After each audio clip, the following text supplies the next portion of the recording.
জানিয়ে দেব সর্বশেষ আপডেট বাংলা সংবাদ। শুরুতেই শিরোনাম। ভরাডুবি হবে বলেই কিছু খুচরা পার্টি নির্বাচন চাচ্ছে না বললেন শামসুজ্জামান দুদু। এদিকে তারা জানে পিআর পদ্ধতিতে নির্বাচন হলে ক্ষমতায় যেতে পারবে না বলেছেন জামায়াত নেতা সৈয়দ আব্দুল্লাহ মোহাম্মদ তাহের। এরপরেই জানাবো লন্ডনে সিজদা দিয়ে নির্বাচনের রোডম্যাপ ঘোষণা দিয়েছেন প্রধান উপদেষ্টা, মন্তব্য নাসিরউদ্দিন পাটোয়ারি। এদিকে শ্রেষ্ঠ নির্বাচন প্রস্তুতি দেখা যাচ্ছে না বলে অভিযোগ ব্যারিস্টার আসাদুজ্জামান ফুয়াদের। জানাবো এবারের নির্বাচন হবে ফ্যাসিবাদের পুনর্বাসন রোধের বললেন মামুনুল হক। সর্বশেষ জানিয়ে দেব জাবিতে ছাত্র দলের নেতাদের উদ্দেশ্যে গেট আউট স্লোগান। শুনছিলেন গুরুত্বপূর্ণ আপডেট বাংলা সংবাদগুলোর শিরোনাম, এবারে থাকবে বিস্তারিত। ভরাডুবি হবে বলেই কিছু খুচরা পার্টি নির্বাচন চাচ্ছে না বলেছেন শামসুজ্জামান দুদু। নির্বাচন হলে যাদের ভরাডুবি হবে তারাই নির্বাচন চাচ্ছে না বলে দাবি করেছেন বিএনপির ভাইস চেয়ারম্যান শামসুজ্জামান দুদু। রোববার 17 আগস্ট জাতীয় প্রেস ক্লাবে জনতার অধিকার পার্টির উদ্যোগে এক আলোচনা সভায় তিনি এই দাবি করেন। দুদু বলেন, কিছু খুচরা পার্টি আছে, আমরা জানি তারা নির্বাচনে এলে তাদের কোনো সম্ভাবনা নেই, নির্বাচনে তাদের ভরাডুবি হবে বলেই তারা নির্বাচন চায় না। তারা কিছু মন্ত্রণালয়ের নিয়ন্ত্রণ নিয়েছে, সেগুলোকে নিজের সম্পত্তি মনে করে। তিনি বলেন, দেশে এখন জবাবদিহিমূলক একটি সরকারের দরকার, এজন্য একটি ভালো নির্বাচন দরকার। এই ভালো নির্বাচনের জন্য বেগম খালেদা জিয়া মৃত্যুর খুব কাছাকাছি থেকেও ফিরে এসেছেন। তাকে চিকিৎসা পর্যন্ত হাসিনা করতে দেয়নি, মিথ্যা মামলায় তাকে 6 বছর জেলে রেখেছিল। বিএনপির এই ভাইস চেয়ারম্যান বলেন, বাংলাদেশ এখন স্বৈরাচারের হাত থেকে মুক্ত হয়েছে, সেই মুক্তি স্থায়ী ভিত্তি দিতে ভালো নির্বাচন, সুষ্ঠু নির্বাচন দিতে হবে এবং জবাবদিহিমূলক সরকার প্রতিষ্ঠা করতে হবে। এমন নির্বাচন গত 16 বছর ছিল না, এখনো নেই। তবে সরকার বলেছে তারা প্রতিজ্ঞাবদ্ধ 2026 সালের ফেব্রুয়ারি মাসে নির্বাচন হবে। আমরা অভিনন্দন ও ধন্যবাদ জানিয়েছি। তিনি বলেন, আমরা এই সরকারকে সমর্থন করেছি, এখনো করছি। অন্যান্য দল করছে, তবে কিছু খুচরা পার্টি আছে যারা অবৈধভাবে কিছু কিছু মন্ত্রণালয়ের নিয়ন্ত্রণ নিয়েছে এবং সেটাকে নিজের সম্পত্তি মনে করছে। আমরা জানি নির্বাচন হলে তাদের সম্ভাবনা তো নেই, ভরাডুবি হবে, সেজন্যই তারা নির্বাচন চাচ্ছে না। নির্বাচন কে চাইলো আর কে চাইলো না সেদিকে না দেখে এদেশের শিক্ষার্থী জনতা যে জনজীবন দিয়ে স্বৈরাচারকে পতন করেছে সেটা বাদ দেওয়াও যাবে না। দুদু বলেন, এই আগস্ট মাসে আমাদের শপথ নিতে হবে যে নির্বাচিত সরকার প্রতিষ্ঠা না করা পর্যন্ত আমাদের আন্দোলন চলবে। এই আন্দোলন সমাপ্তি হবে না, কারণ জবাবদিহিমূলক সরকার মানুষের কাছে দায়বদ্ধ ও প্রতিশ্রুতিবদ্ধ থাকে, মানুষের কথা শুনতে বাধ্য থাকে, দেশ বিদেশে গ্রহণযোগ্যতা পায়, আইন মতো চলে, বিশ্বের সমর্থন পায়। আগামীতে গণমুখী রাজনৈতিক ব্যবস্থা যদি প্রতিষ্ঠা করতে হয় তাহলে নির্বাচিত সরকার অবশ্যই প্রতিষ্ঠা করতে হবে।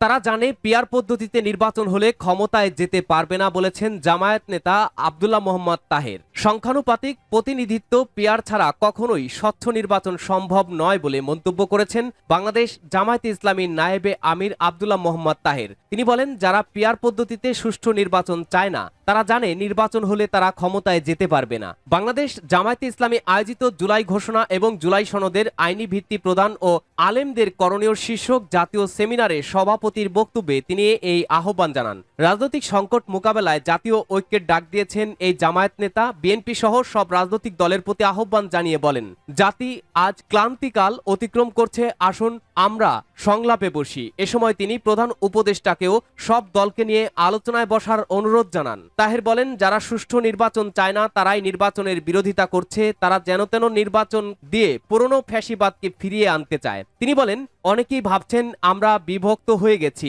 আমাদের মাঝে জুলাইয়ের চেতনা এখনো আছে, আমরা বিভক্ত হইনি। যারা পিআর পদ্ধতিতে সুষ্ঠু নির্বাচন চায় না তারা জানে নির্বাচন হলে তারা ক্ষমতায় যেতে পারবে না, তাই তারা পিআর পদ্ধতিতে নির্বাচন চায় না। লন্ডনে সিজদা দিয়ে নির্বাচনের রোডম্যাপ ঘোষণা দিয়েছেন প্রধান উপদেষ্টা, মন্তব্য নাসিরউদ্দিন পাটোয়ারি। জাতীয় নাগরিক পার্টি এনসিপির মুখ্য সমন্বয়ক নাসিরউদ্দিন পাটোয়ারি বলেছেন, লন্ডনে সিজদা দিয়ে নির্বাচনের রোডম্যাপের ঘোষণা দিয়ে এসেছেন প্রধান উপদেষ্টা। এটি ঠিক হয়নি, অথচ তাকে জনগণের কাছে সিজদা দেওয়ার কথা ছিল। এখনো সময় আছে ক্যাবলা পরিবর্তন করে জনগণের কাছে যাওয়ার। দেশে সংকট নিরসন করতে হলে একমাত্র সমাধান গণপরিষদের নির্বাচন। বিএনপির 60% জনসমর্থনের দাবি এক ধরনের আমফালন। নাসিরউদ্দিন পাটোয়ারি অভিযোগ করে বলেন, ঐক্যমত্য কমিশনও লন্ডন এবং গুলশানে সিজদা দিচ্ছে। আবার 1 মাস সময় বাড়ানো হয়েছে, তা হতে পারে না, এটি দ্রুত বাস্তবায়ন করতে হবে। তিনি বলেন, জুলাই ঘোষণাপত্র পাঠের সময় কতগুলো রাজনৈতিক দলের নেতাদের পাশে রাখা হয়েছে, অথচ সেখানে শহীদ পরিবারের সদস্যদের রাখা উচিত ছিল। সেনাবাহিনী অস্ত্র হাতে থাকলেও ব্যবহার জানে না, তাদের সংবিধানের জ্ঞান নেই, শুধু বিদেশ ভ্রমণ করে নিজেদের অস্তিত্ব জানান দেয়। তারা আয়নাঘর বানিয়েছে, সেগুলোর কোনো ব্যাখ্যা নেই। বর্তমান সংবিধান ফ্যাসিস্টের তৈরি বলে আখ্যায়িত করে তা বাতিলের দাবি করেন এনসিপির মুখ্য সমন্বয়ক। এই নেতা বলেন, বিগত দিনে ব্যবসায়ীরা দালালি করেছেন। অভ্যুত্থানের ভূমিকা রাখা সাংবাদিক ও পেশাজীবীকে ঐক্যবদ্ধ ভূমিকা রাখার আহ্বান জানান তিনি। চ্যালেঞ্জ ছুড়ে দিয়ে পাটোয়ারি বলেন, আমার বিরুদ্ধে কোনো দুর্নীতির প্রমাণ পেলে জনসম্মুখে আসব না, প্রয়োজনে চা দোকান দিয়ে চলবো। কয়েকদিন আগে আমলা থেকে রাজনৈতিক নেতা হয়ে যাওয়া একজন বলেছেন, স্বাধীনতার আগে গণপরিষদ নির্বাচন হয়েছে, এখন দরকার নেই। মূলত তাদের মাথায় গুম খুন ও দুর্নীতির চিন্তা থাকে, তাই তারা এমনটি বলেছেন। শ্রেষ্ঠ নির্বাচন প্রস্তুতি দেখা যাচ্ছে না বলেছেন ব্যারিস্টার ফুয়াদ। এবি পার্টির সাধারণ সম্পাদক ব্যারিস্টার আসাদুজ্জামান ফুয়াদ বললেন, বিশ্বমানের নির্বাচন উপহার দেওয়ার আশ্বাস রয়েছে অন্তর্বর্তীকালীন সরকার প্রধানের, কিন্তু ভালো নির্বাচনের জন্য শ্রেষ্ঠ নির্বাচন প্রস্তুতি দেখা যাচ্ছে না কমিশনের। শনিবার 17 আগস্ট বিকেলে রংপুরের স্থানীয় একটি কমিউনিটি সেন্টারে সংবাদ সম্মেলনে এসব কথা জানান ব্যারিস্টার ফুয়াদ। বলেন, অবাধ সুষ্ঠু নির্বাচনের জন্য অপেক্ষায় আছে দেশের মানুষ, সেই অধিকার নিয়ে কাজ করতে হবে সরকারকে। 60 বছর পর কেন ভালো নির্বাচন চাইতে হবে? ফুয়াদ বলেন, সংস্কারের অজুহাতে নির্বাচন পেছানোর কোনো দাবি তোলা যাবে না। এক্ষেত্রে রাজনৈতিক দলগুলোর মধ্যে সমন্বয় রাখতে হবে। মাঠ প্রশাসনের কথা উল্লেখ করে ফুয়াদ বলেন, নির্বাচন সময়কালে যেসব কর্মকর্তারা দায়িত্ব পালন করবেন, তারা দলমতের ঊর্ধ্বে যে দায়িত্বশীল ভূমিকা রাখলে দেশে একটি শৃঙ্খলা নির্বাচন হতে পারে। সংবাদ সম্মেলনে এবি পার্টির জেলা ও মহানগর কমিটির নেতারাও উপস্থিত ছিলেন। এবারে নির্বাচন হবে ফ্যাসিবাদের পুনর্বাসন রোধের বলেছেন মামুনুল হক। আসন্ন ত্রয়োদশ জাতীয় সংসদ নির্বাচন নিয়ে বাংলাদেশ খেলাফত মজলিসের আমির মাওলানা মামুনুল হক বলেছেন, এবারে নির্বাচন হবে ফ্যাসিবাদের পুনর্বাসন রোধ করার নির্বাচন।